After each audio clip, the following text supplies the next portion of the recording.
In the shadows of America's forgotten graveyards, a chilling discovery has shaken Pennsylvania. A man accused of desecrating the dead, hoarding over 100 human remains in his home, like scenes from a horror film come to life. This is the story of Jonathan Gerlach, the alleged grave robber whose basement became a macabre museum. Join us as we uncover the verified details of one of the most bizarre crimes in recent history. Our story begins not in a dark alley or a criminal underworld, but in a place meant for eternal rest, Mount Moriah Cemetery.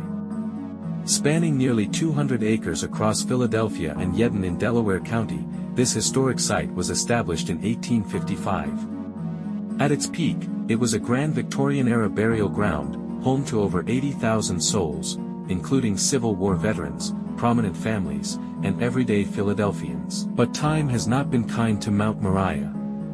By the late 20th century, the cemetery fell into disrepair. The owning association dissolved in 2011, leaving it abandoned, overgrown with weeds, crumbling mausoleums, and vandalized vaults. Volunteers from groups like the Friends of Mount Moriah Cemetery have worked tirelessly to restore it, but vast sections remain wild and unsecured, a magnet for trespassers and, as we'd soon learn, something far more sinister. In this forgotten landscape, where nature reclaims the dead, police began noticing a pattern of break-ins starting around Halloween 2025. Mausoleums, stone structures housing multiple graves, were pried open, underground vaults disturbed.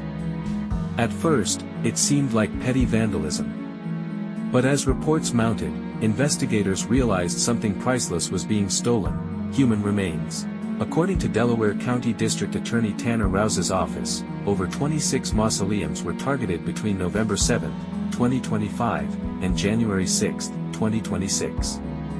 The thief wasn't after gold or jewels, he was after bones. Skulls, limbs, even entire torsos from graves dating back over 200 years. What kind of person would violate the sanctity of the dead?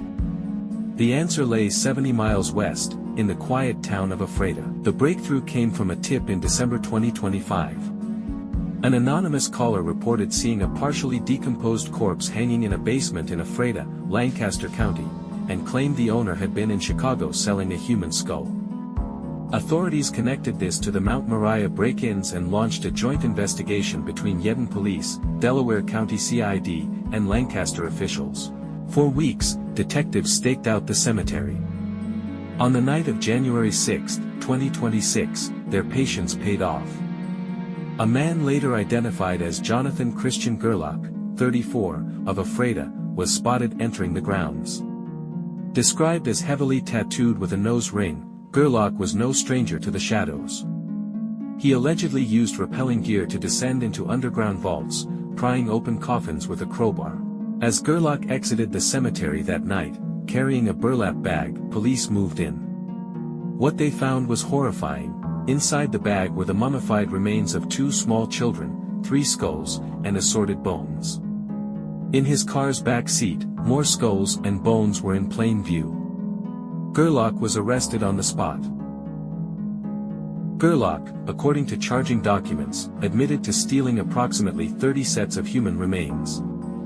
He even guided officers to the specific graves he targeted, showing how he accessed them. But this was just the beginning. Search warrants were issued for his home on Washington Avenue in Ephrata and a nearby storage unit. On January 7 and 8, 2026, investigators executed the searches.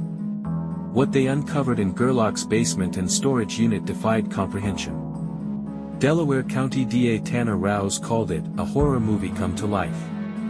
Over 100 skulls lined shelves like trophies. Long bones, mummified hands and feet, 2 decomposing torsos, 1 still with a pacemaker attached. Infant remains, believed to be only months old, added a layer of heartbreak. The collection included parts from graves over 200 years old, some with remnants of clothing or jewelry. Police estimated dozens of full or partial sets of remains, potentially from hundreds of individuals if fragmented. The stench of decay filled the air as crews from the Lancaster County Coroner's Office removed the items over days, using tarps and medical units for safety. Search warrants revealed Gerlach allegedly admitted to selling some remains online. A tip mentioned a skull sale in Chicago, and investigators are probing dark web marketplaces for evidence. Motive? Speculation ranges from a macabre fetish to profit. Human remains fetch high prices in illegal collector circles. No clear psychological profile has emerged, but Gerlach's social media showed interests in motorcycles and tattoos, with one photo possibly featuring a skull. The scale is staggering. Identifying victims could take years, involving DNA testing and historical records.